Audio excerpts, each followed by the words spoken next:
thrilled you're here. Beautiful expert, shiatsu massage therapist, and I help women deal with or get out of narcissistic and toxic relationships, whether they need to change their job or cope with the job that they have. They need to change their relationship, whether they've been in it for 40 years or for 4 months.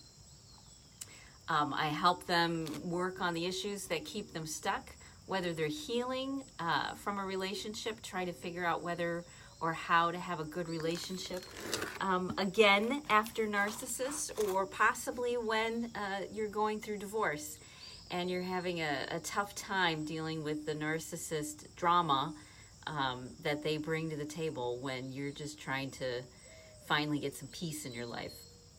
So those are the sorts of women that I work with, and whether they be, younger or older. I even work with women up until their 70s and 80s, because it's never too late. It's never too late to get your life back. It's never too late to find inner peace and joy. And even if you've created a life for yourself that's fairly calm, you probably still deal with issues such as depression or anxiety or overwhelm. And so I help deal with women heal themselves and deal with the side effects of trauma that might have happened 50, 60 years ago. We're still able to reverse this stuff. We're still able to help you reclaim your health and your well-being and your peace of mind and your relationships. It is absolutely never too late. So today we're going to be talking about emotional abuse, emotional violence. Now, one of the first things that came up for me was a close friend of mine, and he was male. And one of the things he would say to people was, I'm like every man you've ever known, and unlike every man you've ever known. And what he meant by this was that he's got the same qualities that all men have, but he's also not like all men. The similar qualities that men have that women don't necessarily have. One of the biggest is testosterone. And testosterone makes men compartmentalize things more. They're actually able to stay on boring tasks longer. So they're more capable of dealing with factory jobs, or in isolated places by themselves. They're able to, go into that little box that they're in and stay there and ignore and shut out everybody and everything else. They also, because of the testosterone, end up having bigger emotions around anger, more drama internally around society, and because of community, they've also taught any good emotional management skills, which means that because they have less, less wiring for socialization, for women kind of naturally reach out, men end up sinking pretty fast and pretty hard. And they're able to ignore their wounds longer because they stay in a box, and then those wounds end up coming up in gigantic ways, which can look a lot like emotional and verbal abuse, because men are in their box of I'm in pain, I'm struggling, I'm suffering, and I'm going to deal with this any way that I can, and I have no skills. So what makes me feel better?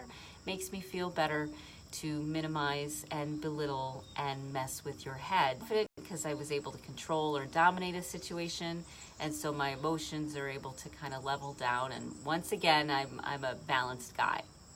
So this happens for almost all men, especially men in today's culture, on a varying degree.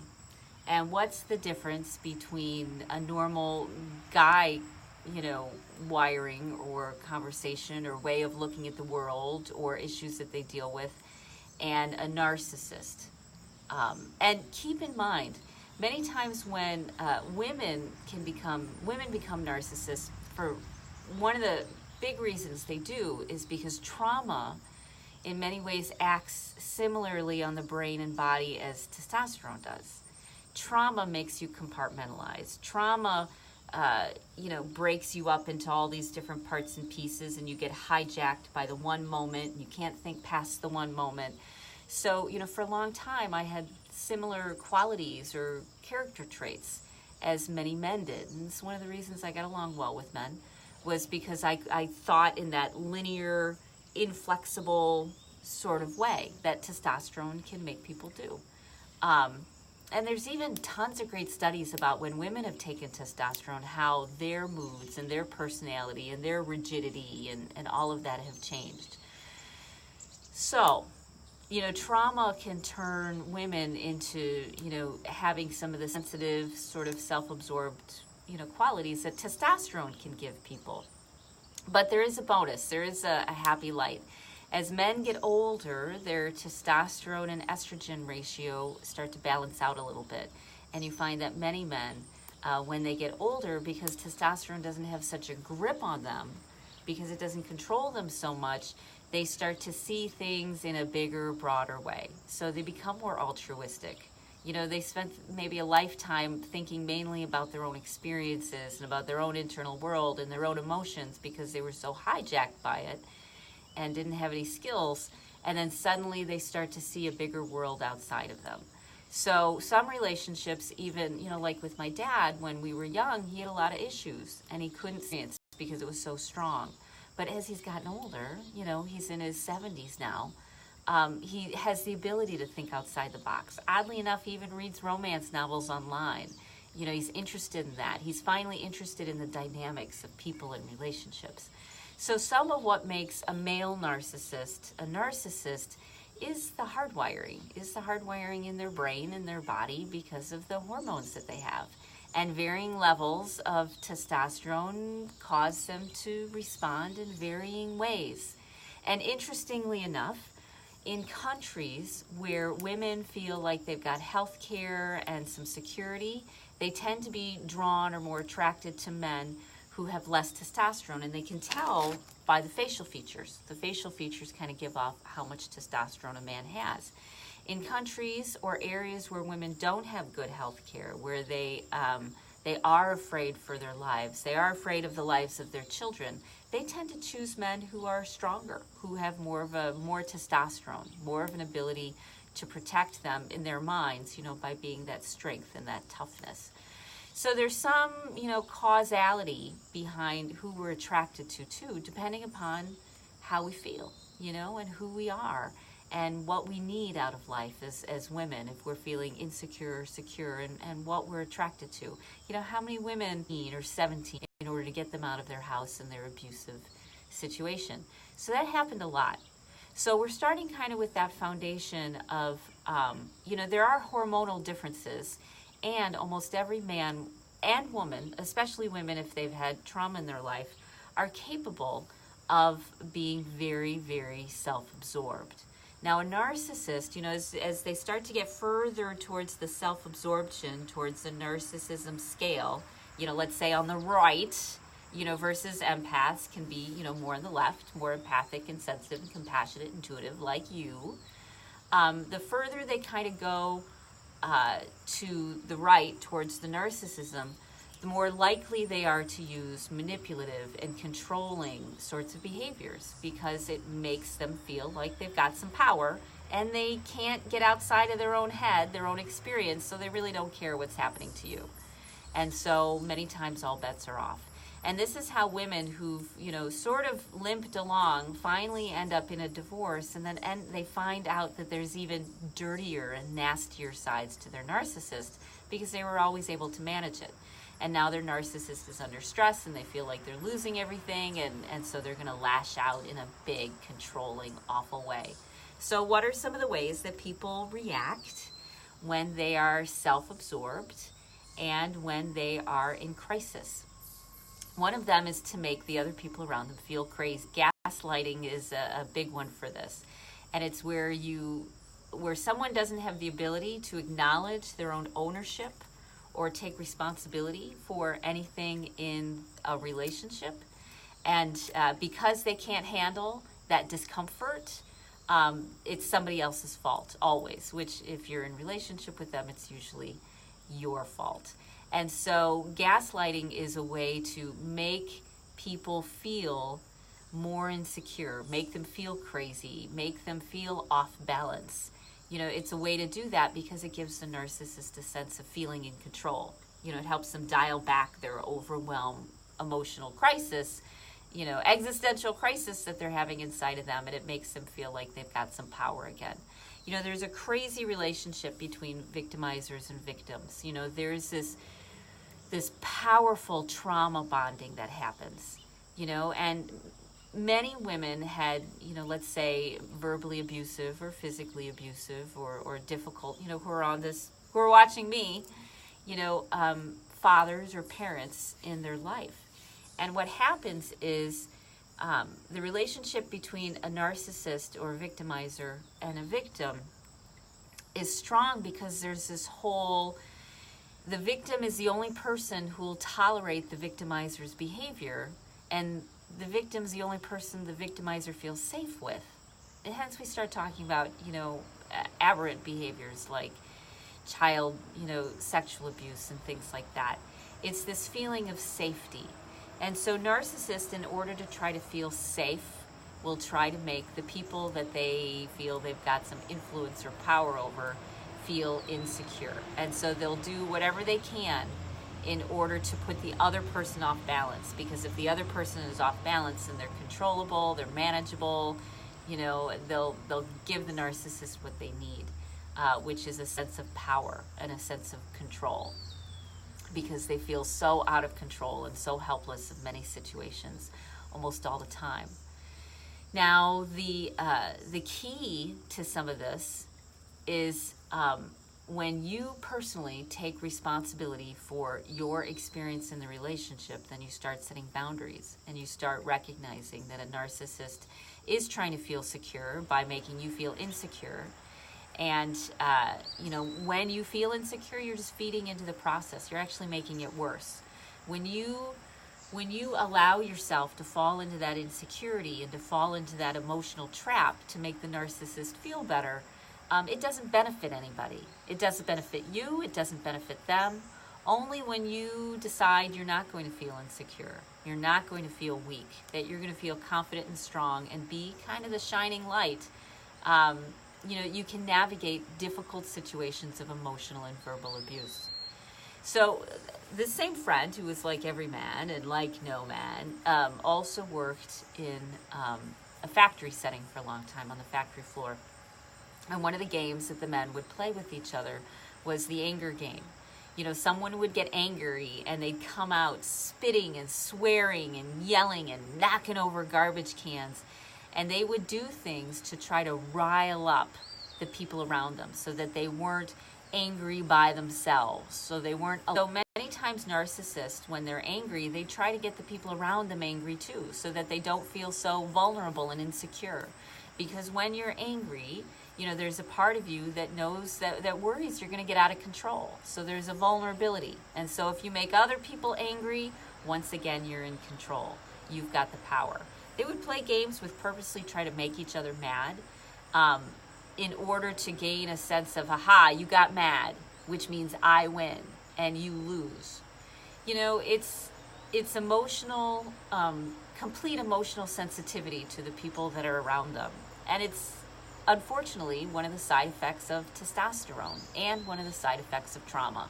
So when you put the two together, you end up with someone who has a difficult time thinking about anybody but themselves. So they'll use gaslighting to make people crazy. They'll try to make other people angry so that they don't feel alone in their anger. So they'll do whatever they can. They'll say whatever hurtful thing that they can in order to rile up the people around them. And they'll either do it in their own anger, or they'll do it as a passive sort of thing, as a quiet poking to get the people around them, because their mindset is all on, how do I feel in control? How do I feel in power? Now, you and I both know that when we look for security outside of ourselves, it will rarely work. We have to find a place of trust and security within ourselves to know that we will protect ourselves, that we will look out for ourselves, that we won't allow ourselves to be victimized. That's how you end up with a sense of security, so you don't feel like you have to control everything in your environment around you in order to feel better. Narcissists many times will play a lot of games in order to have that sense of security. And because they're so focused on their own experience, they don't even can be consequences. It's not a natural, like, why would you do that to me? Why would you behave this way? It's a very basic, primal, scared child sort of experience that they're going through.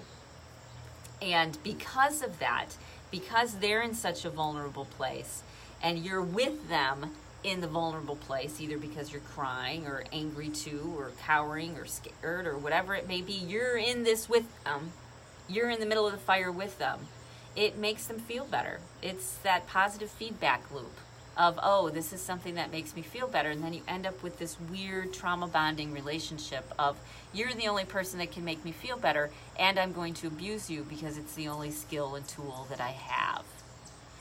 So when you start looking at narcissists and you start looking at emotional abuse, you really have to flip it from, why are they doing this to me, and flip it to, they're doing this, and what do I want to do about this? How do I want to handle it? Is this a safe opportunity for me to walk away? Is this a safe opportunity for me to say something? Is it a safe opportunity for me to get help? Most narcissists will convince the person that they're in relationship with that it's them, that it's the other person who's crazy.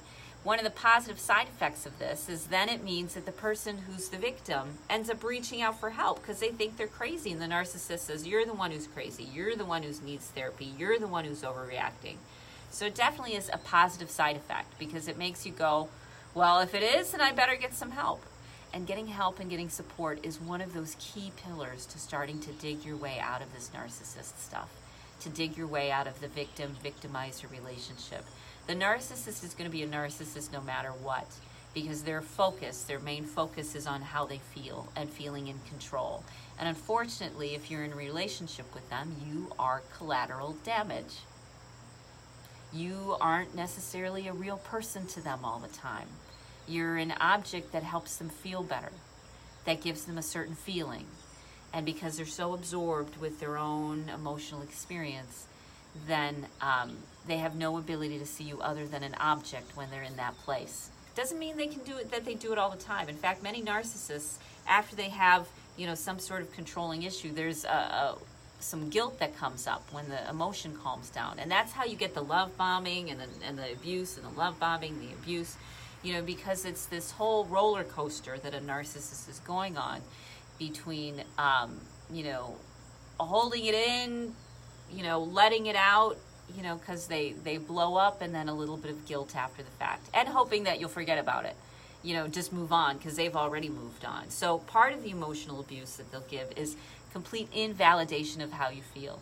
They may behave in a completely inappropriate, awful, traumatic, cruel way, but because they've expressed it, they felt better, and because there's somewhere, this level of, oh, I have to worry a little bit about consequences, then they try to push it aside and blow it over and ignore it, and then you're sitting there saying, okay, you were a jerk, now you apologize, now we make this work out.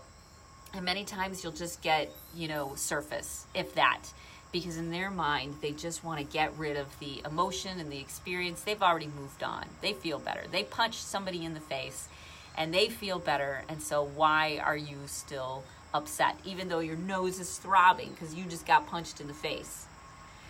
So, if you want to have a handle on emotional and verbal abuse of a narcissist, the first thing you need to know is they are thinking about protecting themselves 24/7.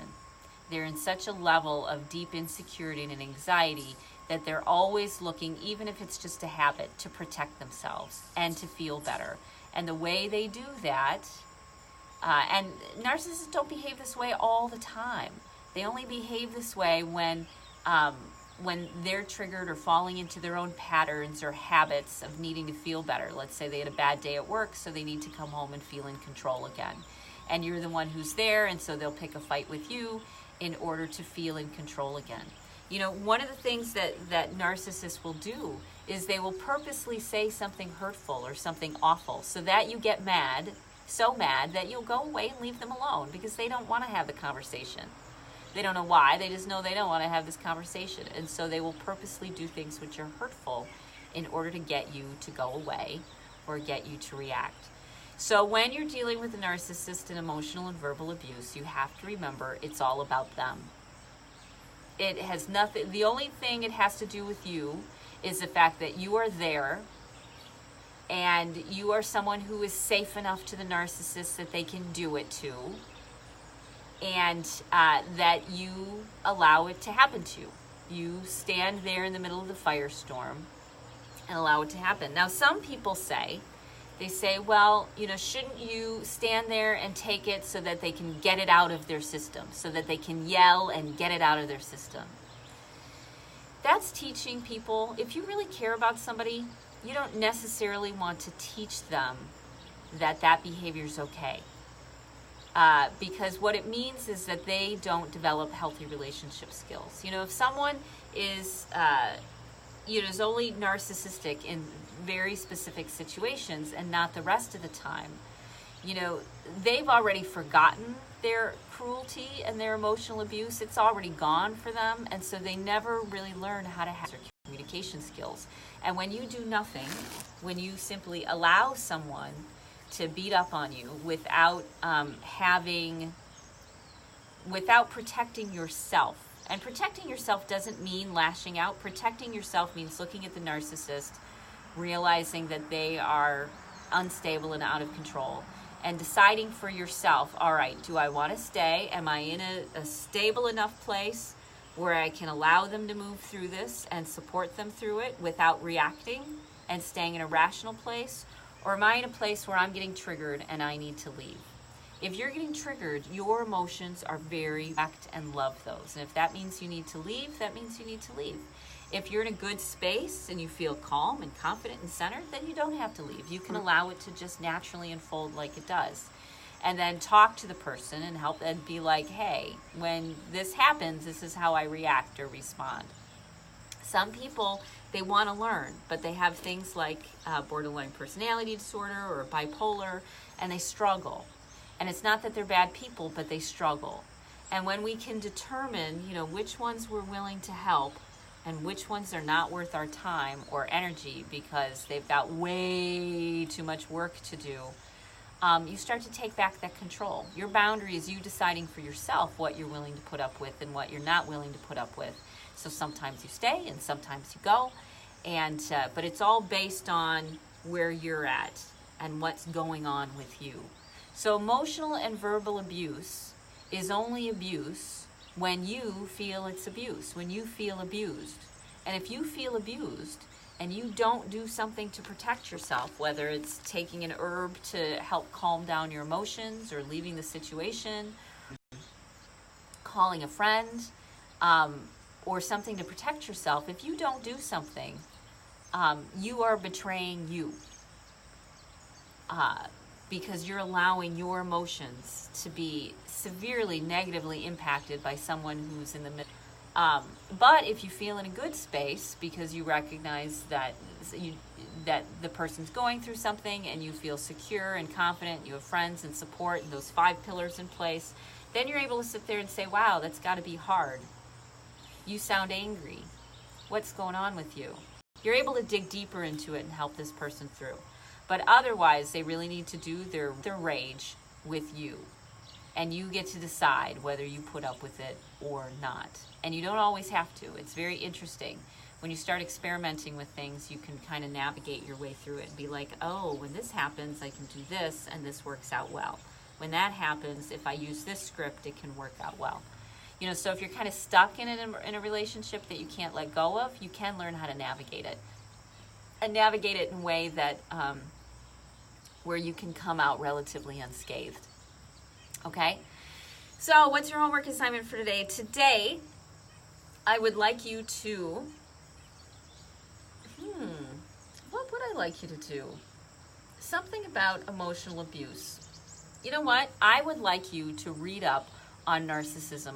I want you to find one article coming from a narcissist point of view. Let's say, you know what? One of my favorite ones is looking up stories from people who have borderline personality disorder, because it's actually really sad, because they've got these emotional explosions that they don't know what to do with, and they have no control over their emotions.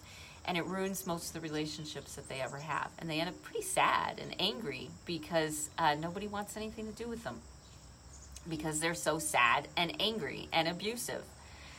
They end up, really struggling. It's a mental health disorder that's very hard to deal with. So I'd like you to look up borderline personality disorder, and especially things from the point of view of the borderline personality, of the person who struggles with it. And you will discover some really interesting things about the internal world that they're going through. And when you have a better understanding of the internal world of someone who's behaving in a very narcissistic way, when you have a better understanding of that, you find that peace. It's easier for you to set boundaries because you have clarity and understanding, and you have some better tools, okay? So if you feel stuck, if all of this is too much and overwhelming, I've partnered with someone who's written a book totally on narcissism.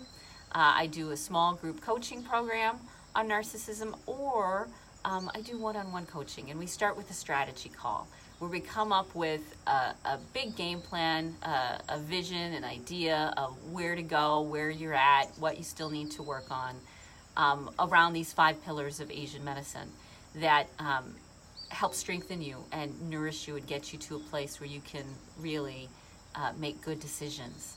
So I coach women one-on-one on that. Don't worry about time, don't worry about finances, because we always find something that works. It's about finding and helping you get the tools that you need so that you can move forward, okay? And you can get unstuck from where you're at. I think that's it for today. This is a long one. So I hope you have a great day, and I'll talk to you later. Bye.